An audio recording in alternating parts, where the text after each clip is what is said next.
Hey, it's Greg Sykes here, and you're listening to Frequency.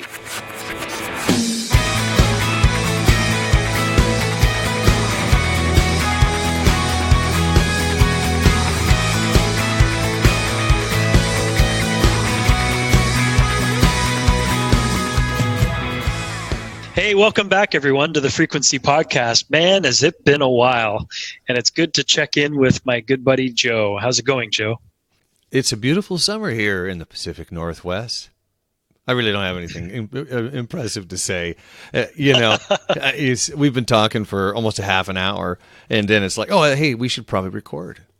That might be a good thing. This is a podcast consistency. In fact, I've been listening to a few other podcasts recently, including the Worship Ministry Catalyst podcast. And ding, ding. I do find that there's a consistent sort of starting to podcasts, and it's like and I'm not trying to be critical of Worship Ministry Catalyst, because it actually wasn't yours that I was thinking of, but just like almost cheeseball, goofy. Oh, we're missing this. Like everyone is like awkward at the beginning. Oh yeah, and it's like not funny, but everyone thinks it's funny. It's just awkward. And here we are, beginning our podcast talking about awkward beginnings of podcasts. Yeah, I know, because we've been doing this for a few years at this point, that there's a rhythm that you get into with each other and a comfort that you get. The first couple of episodes I remember doing like the Songwriters Cafe. Is that what it was called? Yep. Gosh, it's been a while. Yeah. I was so nervous that I would say something dumb and then I was just going to edit it out. Now I'm like, oh, it's staying in. I don't care. Yeah. It's not because I don't care about what people hear. It's because, you get comfortable with letting your own personality just kind of be on display, and people either want to listen to you or they don't want to listen to you. And yeah, I think that's what we've learned, because ever since our Dead Dog episode, I think is the point when we just said, you know what, it's just us. Who cares? Yeah, so right. what? When we had the reality that I wasn't able to keep up on what was going on in your life, and we've known each other for I don't know how many years now. We've been doing this since like 2011. I think 2012 was when Frequency started. I think 2009 maybe even. That was like All About Worship, Songwriters Cafe. Yeah. Anyways, we're giving plugs to ministries that have no longer exist, Yeah. And a good shout out to Wisdom Moon, since we're talking about it, because I've been following his social media, and I want to encourage people to check him out. He's really stepped up his game. Like he's hit a rhythm. Talking about rhythms, yeah. The marketing with wisdom, he's doing well, and I think he's doing good work, and it's very consistent, and he understands social media. And I know he's been to Nashville and back, basically. But if people have followed us and tracked along with us, we've had a relationship with him over the years. And it's just neat when we get to this point and we can encourage each other. And we're all getting a little older and a little wiser, I hope. But yeah, if you're an artist, or he seems to be doing well for the artist. Yeah. And this is a tough time for any type of artist, author. It just seems like nobody wants to spend money. Everyone wants a subscription. No one wants to pay for anything. Everyone wants things for free. Everyone likes to complain. It's a very tough time to be creative, it seems. I don't know. What do you think? No, I definitely think so. It's something that, in the banter that occurs before interviews and after interviews, because there's always, what folks get to hear is the, hey, we're going to start recording now bit. After there's been about 20 minutes, an hour sometimes of just conversation. And there's just a lot of... it's the willingness to invest in art. It feels like some of that has been lost, and I don't know what that's about, other than looking back to the early aughts, early 2000s, when Napster came around and you discovered that you could get digital copies of music without paying anything. And I remember downloading tons of stuff because I could, And, I remember too. Yeah. I'm guilty. Well, you'll hear it in the interview, but one of the things that I did is when I discovered that Sheridan Voysey, who's the guy I interviewed for this episode, I got about halfway through the book and I was running short on time to finish the book. And I thought, I bet you he's got an audiobook because he's a radio guy, Yeah. And he did. And I'm going to spend $12 and I'm going to get a copy of his audiobook so that I'm ready for the interview, but also why not support what's a really good book and a person who stepped out in faith to move from Australia to Oxford, left behind a popular national radio show in Australia so that his wife had some new opportunities to teach in England. It's like, man, stepping out in faith, why we need to reward this kind of stuff. And if you like an artist, the work that they're doing and they're creating great stuff, we want them to stay in the mix. Yeah. You hear so much griping about and one of those people is me. Christian music isn't as good as it should be. It's, it's just homogenized, recycled stuff. I've been watching episodes of this TV show, and I can't remember the name of it, but it's about songwriting. Okay. And they have songwriters come on and pitch their songs, and then they show kind of the production process as they revamp it. So they're pitching it to an actual recording artist like the Jonas Brothers or, and Songland is what it's called. And watching them produce and just the nature of how they hear different elements in that song, I go, oh, well, the initial pitch would have made it on Christian radio. That was good enough for that. And then they say, okay, we need to change this. Let's put this little element in there. Why don't we add that little piece? And then when they're done, you go, oh, okay, I hear the original element of the song, but I hear how it's been, raised up a few levels. Mm-hmm. So listen to me just kind of go off. So forgive me for that, No, I on that tangent, I was actually, because I have Christian artists on my Facebook feed. So KB is a rap artist that is on my Facebook, and he shared an article about a jury that actually found that Katy Perry's Dark Horse copied a Christian rap song, and she's being fined. And I was dumbfounded. I thought it was like clickbait for a second. So I clicked on the link, and it was the Associated Press, which I would say is fairly balanced in their approach to news. And so the AP Press put it out that the jury on Monday found that Katy Perry's 2013, like that's how long ago it was, that the hit Dark Horse improperly copied a 2009 Christian rap song. And it was a unanimous decision that represented, basically it's a takedown of a pop star and by a relatively unknown artist. But they to make a long story short, they tried to say, well, this person, we don't even listen to that music, so how would we have come across it?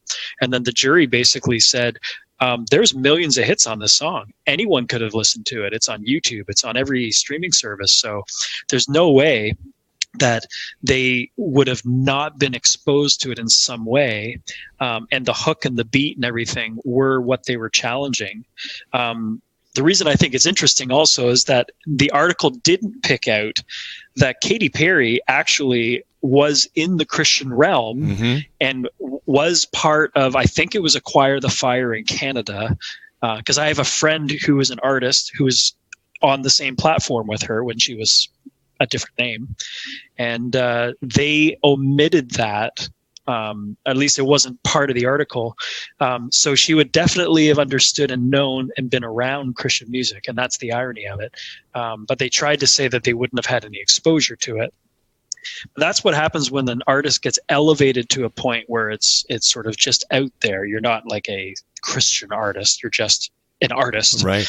And they think because they're big and they make lots of money, Capitol Records is indicted in this. Like we're talking, there's a lot of money at stake. And the other interesting thing is that she was nominated for a Grammy for this thing, and the artist, the Christian artist, has been nominated for a Grammy in the past. So it's not like they're like low level.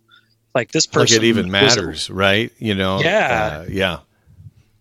So I just think it's interesting that there's a lot more emphasis on trying to take back the artistry and protect the artist a lot more than we think might be happening. And this is a large takedown right now. I mean, who knows what the payout's going to be, but she made some money on it. I think she sang it at the Super Bowl, the song.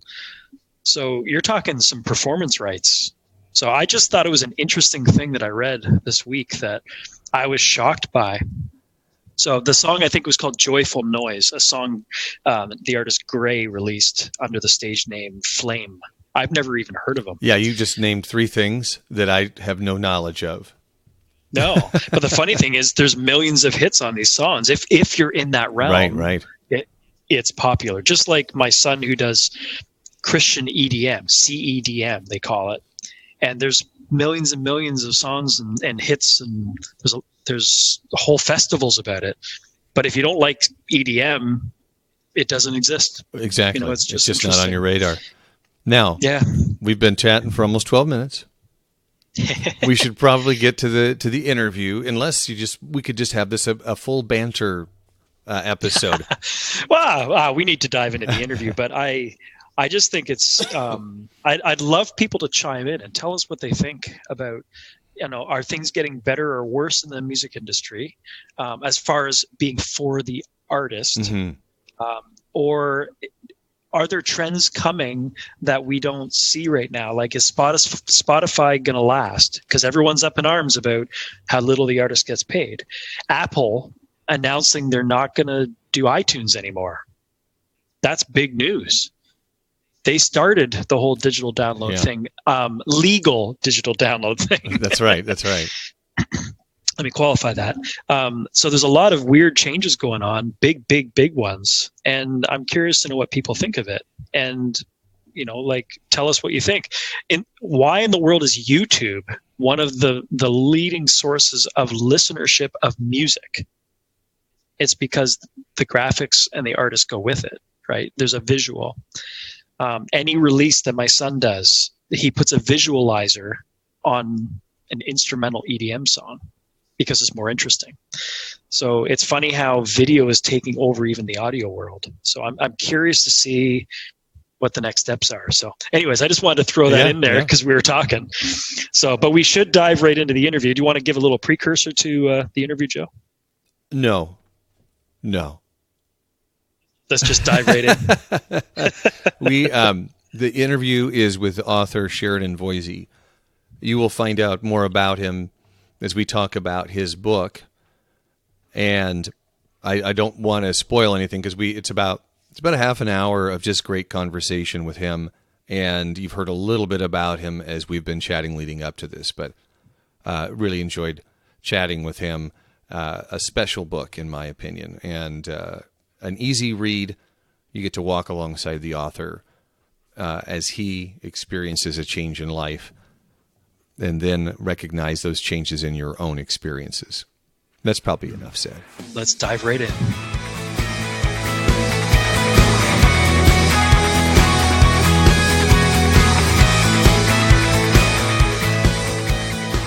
So Sheridan, first of all, thank you for joining us today. And I like to get people started just for the sake of them understanding who you are and where you're coming from. Tell us a little bit about your faith journey, how you came to be a Christian, the household you grew up in, whatever you feel like sharing. Yeah, sure. Well, Joe, thanks for having me on the show. And yeah, my faith journey is a really interesting one because my parents were heavily involved in one of the classic cults, one of the big 5 cults. And my mum was a missionary with them. My dad was a local area missionary in London. And they spent 30 and 40 years each in this particular sect. And then they kind of went through a decade of doubt, and they weren't too sure what they believed. And that was during that decade that I grew up. And so they weren't too sure quite how to bring me up, apart from the fact of teach me that there is a God and everything. But there's this wonderful experience that my mother, she would not let the question go as to who Jesus really was.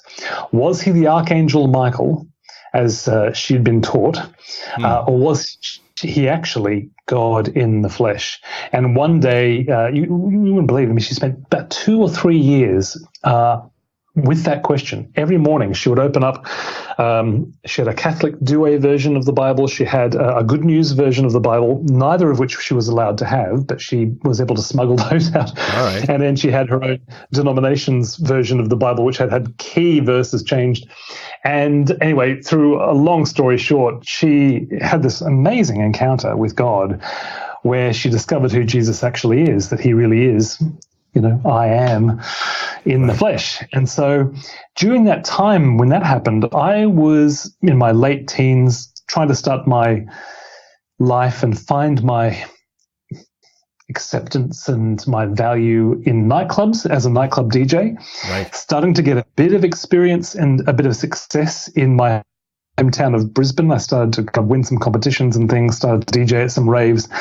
But for some reason, it wasn't filling the hole inside. And so I was experiencing this emptiness. Mum had her experience. Dad followed through a little bit later on after that. And so really that's how I came to faith. And then there's been a whole new journey, I guess, from that point on. That would have been in 1990. So it's been a bit of a journey.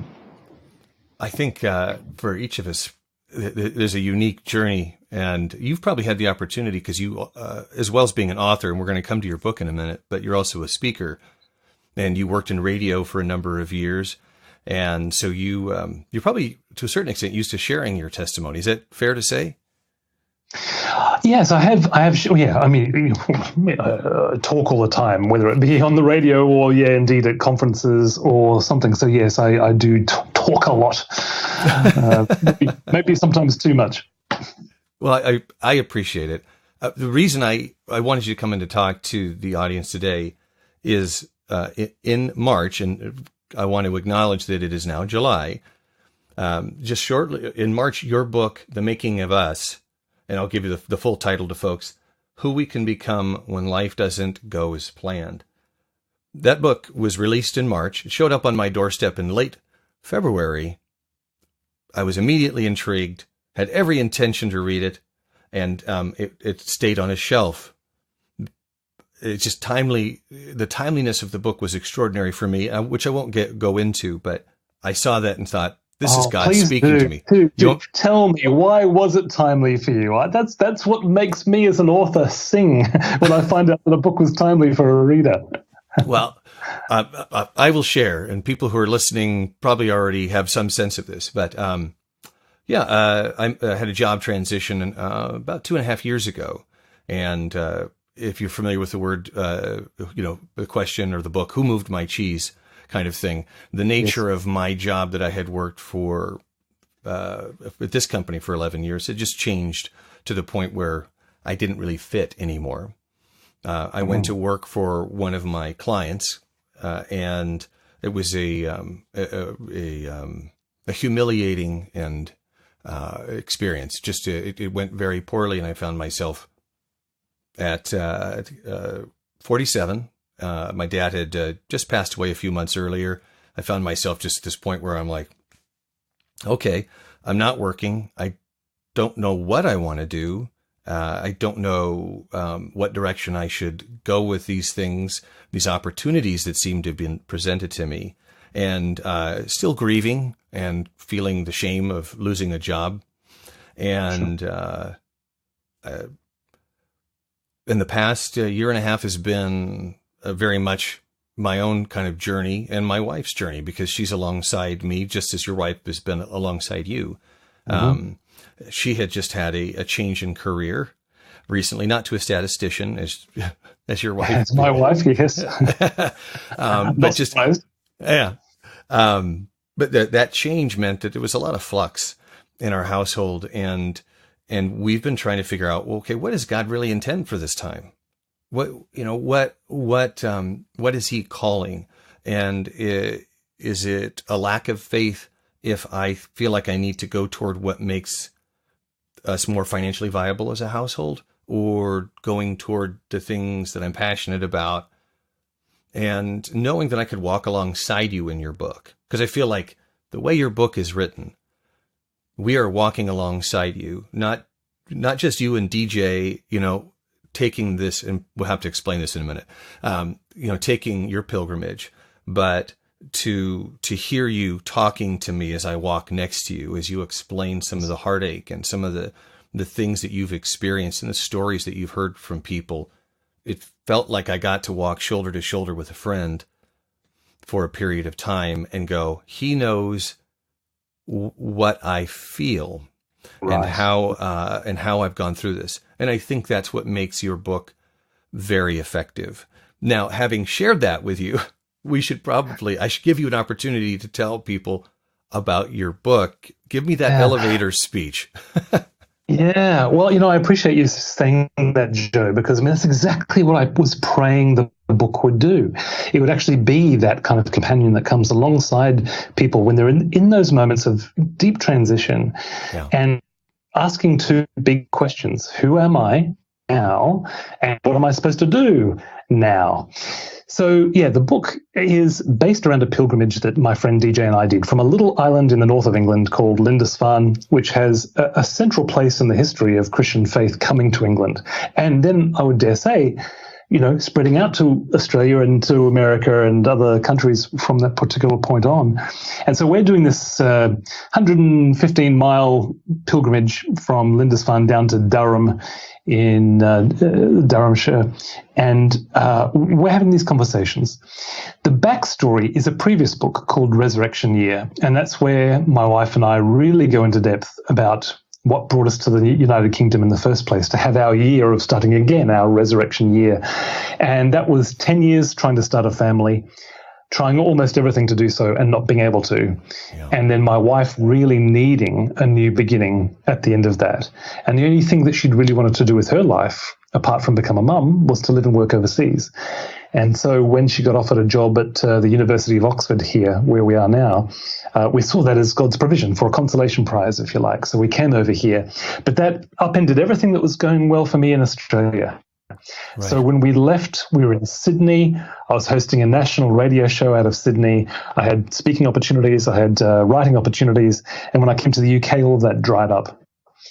And so in much the same way as you've just explained, when we have those things that are taken away, we're asking those questions again. Who am I and what am I doing here? And these might have been questions that we had answers to that lasted us for years beforehand. But then we're asking them again. What happened was Resurrection Year connected in with a whole bunch of people, right. Not just who'd also experienced infertility, but to people who had never gotten married but wanted to get married, or got married and got divorced, or never got the dream career or lost the dream career, all those things, all sorts of broken dreams. And they're also selling their stories to me, telling them in quite a bit of detail, hundreds and hundreds of emails, all saying the same thing too. Now that this has happened, I no longer know who I am or what I'm doing here. So the making of us was both a search for me, but right. also for them to find out, well, who can we become when life goes wrong? And now I would say, getting to the elevator pitch, that really this moment, and for you too, Joe, this could be one of the defining moments in which you can discover a deeper sense of who you are. And actually, it can be the moment that God uses to use your adversity to touch other people in a profound way, in a way that maybe has never happened before. That's the two big things that I've taken out of writing the book. One of the themes that really stood out to me, and I wrote it down, is the idea of identity. That there's a kind of an exploration of let's say, your occupation as identity, a woman's role as a mother or whatever. We carry these tags on us that seem to communicate to other people and to ourselves. This is who I am. This is what I'm about. And you also talk a lot about legacy. What is my identity when I am no longer here? What is the conversation that people are having? And these are things that have really been on my mind a lot.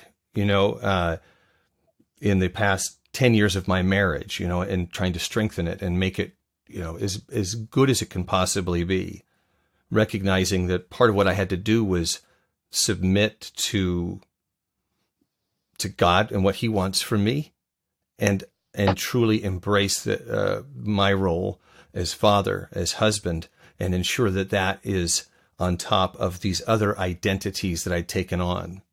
Right. And it's just a huge challenge. But as I see that reinforced in your book, just yesterday, for example, and I'm not trying to take over your conversation, I was coaching a kids lacrosse practice, and I was running and picking up the rubber balls that had gotten thrown all over, and I thought, I want part of my legacy to be that I invested in youth, and in helping them, these young men and women, become better people, stronger, more confident, more courageous, because life is hard, and to go in there ready to battle and to know who they are. So those are things that I got out of it. I don't.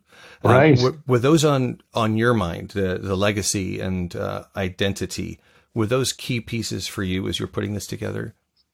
Very key, because, you've touched on it, that really most of us, both male and female, we tend to define ourselves in terms of our identity by generally one of two things, or two things together. One comes first, the other one in a second role. For men, it's generally first occupation, and then secondly, parenthood. So who am I? It might be I'm an engineer and I'm a father of four. But when you're in a period of unemployment, or maybe you're in transition and you're going to a different career altogether, then that's taken away. Maybe you haven't been able to have kids. Well, what happens then? For women, it's often kind of the reverse. Is then, well, I'm a wife and a mother, and then I also then do, and then talk about some sort of career role. That's just how our Western cultures, have shaped us to be. That's two very small roles, good ones, wonderful, God-given roles, but it's only two at this very moment. I am also a son, and I'm a brother, and I'm an uncle, and I'm a friend, and I'm a neighbor, I'm a citizen. I'm so many other things. I'm a husband, so many roles. And I think the thing, as I was writing The Making of Us and trying to get this bigger picture of identity, was just like, well, yes, too often we diminish our very selves by saying I'm just one or two things. And so then when there's one of the two things go, which in this fragile life they often do, then we're left with that crisis of identity.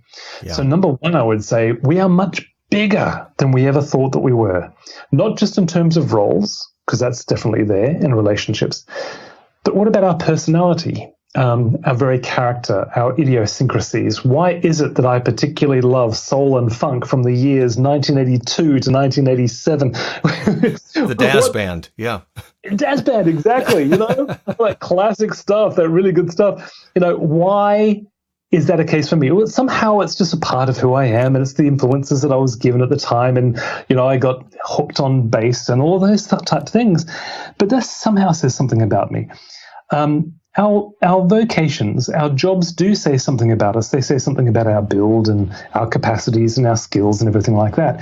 So they're a part of us, but it's not the whole of it. So we're bigger than we thought we were. And then secondly, and this is the most important thing, is that even all of those things can be taken away. And what is really left is at the core 1 John chapter 3, verses 1 and 2, how great the love the Father has lavished on us that we should be called children of God. Yeah. And I had preached this, Joe. I had written articles on it, no doubt done radio programs on it. But it's when you go through the wilderness and have all those other identities taken away, then you really discover how deep it's gone into your heart and your soul. So actually a time of wilderness like this, when you're not too sure where you are and what the career is and vocation is, this is the best opportunity. And it may not last long because, who knows what's going to come around the corner, but it's the best opportunity to go really deep into that and say, well, this is am I really living in the joy and the acceptance and the embrace and the value that comes from that one identity, so that then it starts to flow out into my husband role and my father role and my friend role and all of these other things. Excellent. I got my copy of the book right here, which nobody can see, but you can. And there were two passages that as I went through the book that I had to stop for a second, get a pen, and say, I really want to bring up these. So the first thing I'm going to go to is page 121. And of course, you have your book memorized, so you're going to know exactly what I'm talking about. And this is something that the idea of busyness as a bully. Oh, yeah. And I read that, and I called my wife downstairs, and I said, I need to read this to you. And of course, as I read it to her, her response was, is this something you think that I need to hear? And I'm like, no, it's something that I need to hear. But somehow saying it out loud to you just reinforces how important it is that, right. that you as a writer have captured this idea of busyness and how it imposes itself upon us, especially when coupled with comparison, that it just sweeps our feet out from underneath us. What's been your experience with busyness, especially in this new transition as you've come out of, as you're living in Oxford and taking on the mantle of writer and speaker? Where do you feel that imposing itself on you? Yeah, that particular part that you're talking about in the book is a part that I talk about some of the little mini burnouts that I've had over the years. And yeah, the particular passage that you're thinking of is, busyness is a bully at the best of times. Strong and greedy, it wants the playground for itself and so forces all else to flee. It chases peace away first, then patience, then kindness, before stomping out love and joy and self-control. Busyness whistles and hollers and kicks up the dust. It clouds things up and drowns things out. But this bully gets worse when it hangs around comparison. And I think that's the thing, is that during this pilgrimage, and we were getting very tired, particularly towards the end of the pilgrimage, and yes. Blisters and everything. But it's starting to echo other moments of exhaustion that I'd had over the years. And I think of one particular burnout time when I was in college, another one when I was a youth pastor for a very small period of time, realized I wasn't called to be a youth pastor, but right. I burnt then. And then a third time when I was kind of coming a very busy period of radio. And I think each time it was business driven by comparison that was the key. I was looking at other people that I admired, people that I wanted to be like, but people that somehow there was a little voice inside me that said, you should be like them. It wasn't just that you could, or maybe, you can learn from them, but no, you should be like them. So in college, for some reason, I was comparing myself to the school principal, who was absolutely astounding me. He was doing international speaking trips. He was running an entire educational institution. He was also running a furniture business with multiple outlets with his brother.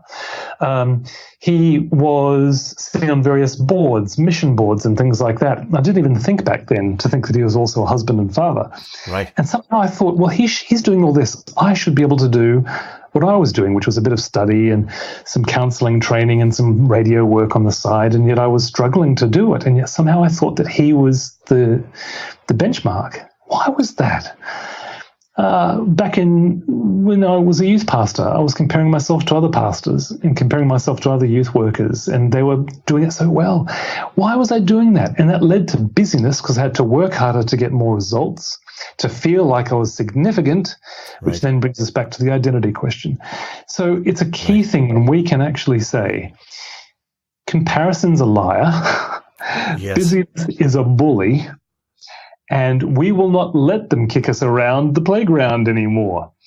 And that I can learn from you and I can grow from looking at what you're doing. But I'm called to walk my own path. And the success that you're having is not necessarily the success that I'm going to have. And that's okay.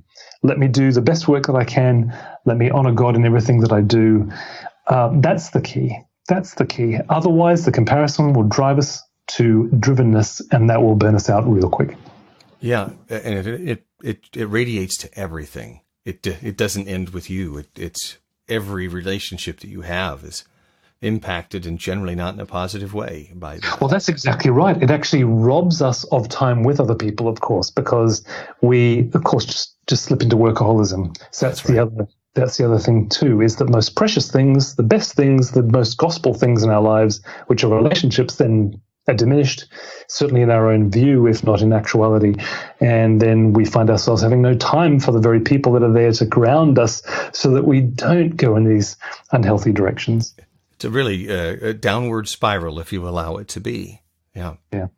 And so going on to the second one, and this, it resonated with me, but the deeper I got into the book, I realized how it was a reflection on your own pilgrimage as well. And on page 54, and it's very brief, it's the idea of art as a pilgrimage. And if that first paragraph coming out of the section break, would you be kind enough to read that to me and maybe comment on that? Van Gogh leads us into a starry blue night. Da Vinci takes us to the Last Supper's table. Monet guides us to a lily-filled pond, and Rembrandt to the scene of a prodigal returning home. Dickens takes us through old London streets, Harper Lee through the segregated South. Perhaps at its heart, all art is pilgrimage, a trek to a sacred somewhere through a frame or a page. Perhaps every song is a journey through a lyrical landscape, every beat a step forward into new territory.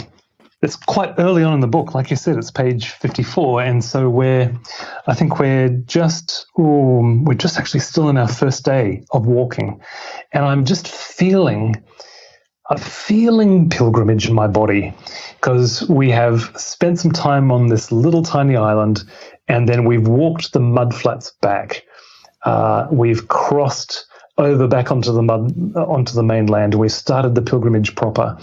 And we've stayed overnight at this one place where we're about to go into the second day's pilgrimage. And so I can just feel the rhythm of walking kind of in my very bones. And it's stimulating all sorts of thoughts and ideas, some to do with guidance and prayer, some to do with taking risks, some to do with not asking the what if question, which happens so much for the people that I communicate with so often. When they've been through a broken dream, they'd say, well, what if we had tried one more thing to have a child, or what if we'd waited one more week for the adoption to come through? Maybe it would have come through. We would have got the phone call. We, did one more job interview. We would have got the perfect job. All of those kinds of things. And that what if question will take us down all sorts of difficult paths as well.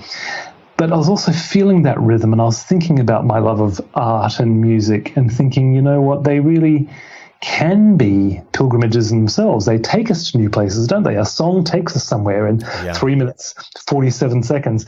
A good painting, a good photograph will take us somewhere. And that's where the concept came from. I read that, and a lot of the authors that I speak to, because I talk a lot of people who write nonfiction, like yourself, don't necessarily consider themselves artists. For some reason, there's a disconnect. They see somebody who writes a song, or is a sculptor or a poet or whatever. Oh, those are artists. I wrote this thing, and maybe I'm projecting, but as I was reading it, I felt like as we were moving through the book on this pilgrimage with you, that as you're thinking about regret and some of these other pieces, that you are more embracing the idea of yourself as an artist. Is that me projecting, or is that something that you see?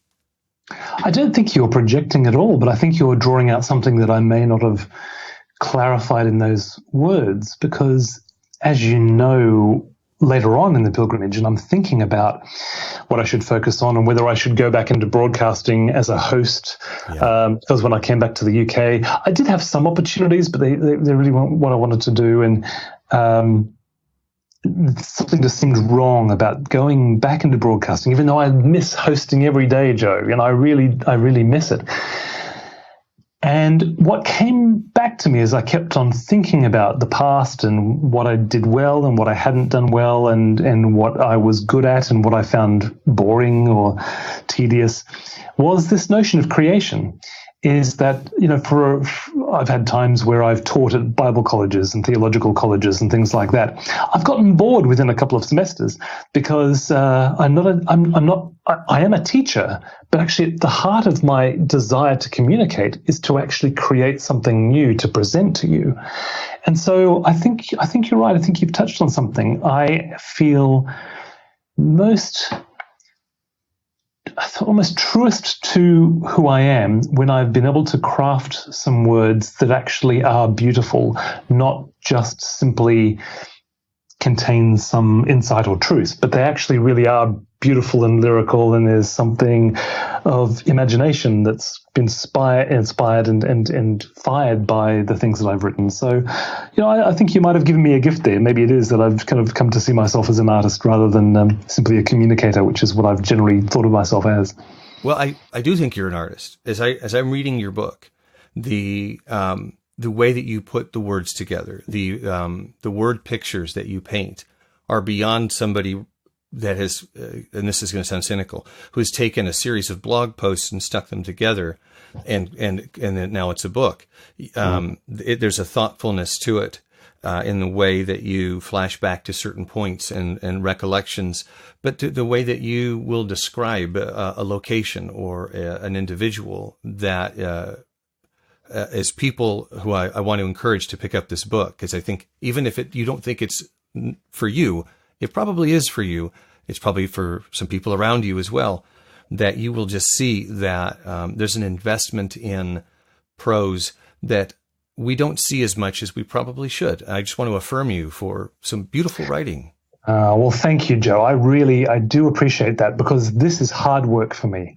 So writing a book like The Making of Us, it took 4 years to write, to craft those things, to really invest in metaphor and image and simile, and to thread stories together so that sometimes they're paused and they're picked up later, and then you kind of continue them and then you pause them again, and to make that all work as well as communicate some insights that the reader can take away for their own lives.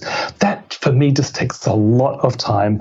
And I've joked to my wife several times while I was making the book that I would rather some days just to be sitting on a factory conveyor belt putting widgets on wadgets because it takes everything out of me, and yet it's an artistic aspect that is where the great life is. It really is. I completely relate to that. Completely relate. A beautifully written sentence will take me an hour, and I'll get done with it, and I'll go, why did that take so long? Because it's a creative process. Yes. And so... Yeah. Don't you hate these people who say that they work on writing 1,000 words a day? I just go, 1,000 words a day? I know many writers who say, well, that's their goal. They write 1,000 words a day. My goodness, if I'm writing a blog post, well, then I might be able to write 1,000 words a day. But if I'm writing a book like The Making of Us, my goodness, 300 words a day is my best effort. Yeah, I have a friend, Travis Thrasher, who's published over 50 books, and he is fast. He's got some gift that allows him to put things down very quickly. But he is an anomaly in my mind. And then I think, as I talk to people who write songs, there are people who will write an amazing song in 5 minutes, and some people it'll take them 6 months. We all have our own journeys and applications of our gifts. And this is the comparison thing again, isn't it? Because how many times while I was writing The Making of Us was I beating myself up at the end of the day, the fact that I only had 250 words or something. And I was thinking about my friend Adrian Plass, who always does 1,000 words a day. And this, again, if it takes you 5 minutes to write a song, great. If it takes you 6 months to write a song, in the end, we have to do the craft that we can do to bring the results that we're called to do to the world. And that's just the end of it. Absolutely. Absolutely. Now, probably the thing I want to leave folks on, not leave folks on, but one of the last things I wanted to touch on is I have to confess that as I got about halfway through the book, I went, this guy's done radio. I bet he recorded the audiobook version of this. Mm-hmm. And I'm going to go find it. So I went and got it. I split time finishing the book by listening to your audio performance and your narration and reading as well. and as somebody who does voiceover and narration, you did a fantastic job. Thank you. It brought a level of your personality into the story that hadn't necessarily been present, not because it was lacking, but because it's your voice and it's you communicating, and it's almost like this wonderful companion to reading your book is to hear it in your own voice. And for folks who are wondering, I don't have time to read this, the audiobook is very well produced, and it's worth picking up along with the book. Just bundle it, folks. But so you recorded that, yeah. So you recorded that yourself. You and I spoke a little bit beforehand. This isn't your first rodeo when it comes to that. But as we were talking about challenges of writing, what were some challenges for you on the narration side of things? Well, I narrated it right here in the office that I'm talking to you in now, and you being an audio guy and an artist, you would appreciate these things that you can, because we're talking via Skype, you can see these panels up to my right here. And it's a big picture of this beautiful tree. I call it the Tree of Life. And it's actually a photo that I took, and I have actually been able to blow it up onto material, and actually these are sound absorption panels. So this is to just make the room a little bit quieter and a little bit less reflective. So I set up the room like that, but it's still not completely lacking in reverberation. So I set up pillows and everything. So number one was just you work with what you've got, right? So I set up basically as soundproofing as I could. I really enjoyed recording the audiobook for The Making of Us this time because I was able to pass the editing on to somebody else. Now, the last two audiobooks, and you'd recognize this, the last two audiobooks I've both recorded and edited myself. And the editing, certainly the last one, I think was 2 weeks alone of just full-time editing because of various things. It was a book of devotionals, so it was actually 90 individual segments, so that added a lot of space to it. But it was just wonderful to pass the editing on to somebody else, which meant I could just focus on delivering as good a read as I could. And if I was to mess up, well, that was okay. I trusted that it was going to be taken out afterwards. And I believe, hopefully, all of those muffed words and dropped sentences actually were taken out. I think you did good. There were a couple of times where I noticed, and this is just me because I proof audiobooks for people too. Yeah. And I read and I'm like, oh, he switched out that word. Instead of using bubbly for referring to his stomach, you used a different word. And I went, grumbles. Your stomach grumbles. And the other one said bumbles or something like that. And I went, I wonder if on the fly he just said, I like this word better. I'm just going to swap it out, which I can do because I wrote the book. Fascinating to hear that, Joe. I would imagine that may well have not been conscious, that I maybe have just been I was in the read, and then my eyes had probably just not held strictly to the text, and I had then just thrown that word in there on the fly, probably without even realizing it. So there you go, listeners. You now know there is some slight variations between the print product and the audio product. Yeah, and it would require you, of course, to read the book physically and listen at the same time. And I'm a strange person. These are things that I do. So, but have at her, people. What I'd like to do, and I didn't mention this before, but I'm going to offer a copy of the audiobook of your book to the first person that sends me an email to joe@frequency.fm. If you are interested in a copy of the audiobook, I'll make sure that you get a copy of it. Just shoot the first person that hears this and shoots me an email. I'll get you the gift code so you can get a copy of it, because it really is. It's a wonderful performance of a really wonderful book. And just to remind people, as I pick up the book again, the name of the book is The Making of Us, Who We Can Become When Life Doesn't Go As Planned. And we've been talking to the author. Now I'm going to pronounce it right. Sheridan Voysey. Beautiful. Oh, you're one of the few people in the world who actually gets the pronunciation right. I am a very special person. God knows that. Now I know it too. I've really enjoyed chatting with you, and I know that you have to go hop on a bus. There's about 100 other things that I would love to talk to you about. I'll just head out there and we'll just I'll You be can there. walk alongside, yes, Yeah. indeed. I'll have better Well, boots though. I'm happy to do a part 2 whenever you want to do that, Joe. It's a good conversation. I appreciate it.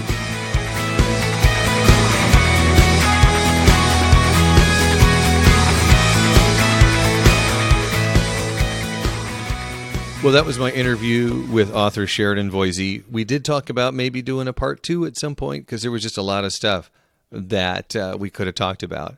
But Oh, yeah. And I just like listening to people with British accents. except he's from Australia, so Australia. Is it an Australian accent? yeah. He's from the Brisbane area, so there's a very there's a lot of similarity between Brisbane and the Brisbane dialect and some elements of British dialect. Plus, he's been living in Britain for a little bit now. Yeah, and he was on BBC, right? You tend to be sort of absorbed into that sort of, just like if I hung out with you in Portlandia, I would end up talking like a Portlandian. Except we don't talk like that. I don't know who that is. I don't know what it sounds like. It sounds like this. It's the absence of a dialect.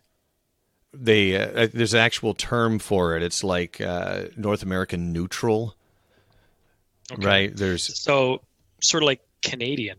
no Canadians got those elements of Scandinavia. So you've got in Scotland, you've got some tighter, there's some a little more nasally, and you get a little tighter with your R's and that kind of right. So that's Scottish, Irish. yeah. Yeah, that's cool. Honestly, Joe, sorry, I was thinking in my head I was going to share. I wish that I had the time, energy, and money to go to Nashville because we actually got invited to the Gettys event. Who's we? We, as in anyone who wanted to come with us. The Gettys are they're like 9,000 people are going to be in Nashville for their big music event called Sing. And we got an invite for free to get in anywhere we want to go. But it's the one time of the year, and the way things are right now, I can't go. I'd love to go down there.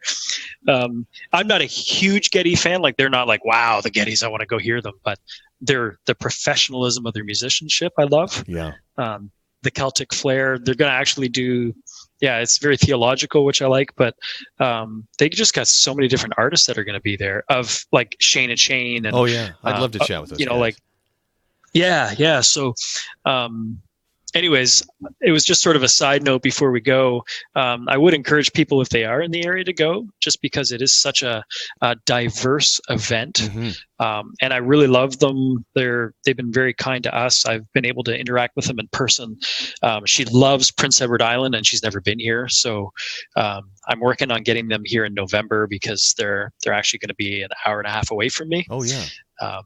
But anyways, I would encourage people to go, just because they take it seriously, and music seriously, and they are definitely songwriters, hymn writers, and for the artists, they're really trying to encourage and train people up for the future. So although we're not like huge Gettys fans, I appreciate their ministry and what they're trying to accomplish for the church. Yeah. And that's the Sing conference in Nashville, and I think that's in August, around the 20 something, I forget the exact date. Anyways, it was just a side note, but they're definitely it's well done. Cool. Yeah. Anyways, I've talked a lot in this episode. It's been a while since we've since it's been a while since we recorded. I'm just letting you go, man. I'm just letting you go, and I'm not editing anymore. We're done with editing, so it's just going to be. You talked about the dead dog. You talked about Katy Perry. And you talked about the difference in dialects. I think we've really kind of touched everything that really our listeners have longed for us to discuss. Well, I could talk about the fact that my wife and daughter are opening a Christmas store, but that would just either drive people crazy or make them go, wow. It's summer, so I think they would go, huh. I think. Well, consider this, though, Joe. I'm considering that yes. If you're going to do a Christmas album and release it in November, when would you record it? Yeah. Now, and I would start promoting it closer to Christmas. See, in order to launch a store, you need people to support it and to build momentum so people know where to go when October 1st comes and we actually open our doors. So, all right. Anyways, this episode is brought to you by Star and Stable. Star and Stable Christmas store. Anyways, if you have any opinions about Christmas, I'd like to hear about it too, because we get mocked mercilessly for it. But yet, most of the public who likes Christmas are willing to like pre-buy things, and they're like, please let me know when the cafe opens because I want to be the first to have your coffee. And yeah, it's going to be fun. So we're ramping up for that in the fall as well. So we've been busy. It's a lot of work, man. Proud of those ladies. Yep, they've been planning this for a number of years. And it's on our property, so we don't have to pay rent, which is the best part. Yeah, low overhead. Yep. Well, yeah. So without further ado, though, I will be talking with our friend Ross King again soon. We've had to reschedule a couple of times. He'll be coming up. And then need to start queuing up some more artists to bring on the show. There's no lack of them, but thank you guys for listening. Thanks for sticking with us, for your patience with our inconsistency. And you know that we love you and we love Christian artists and we love this opportunity. So just thank you very much. Yes, thank you. And bye for now. Bye for now.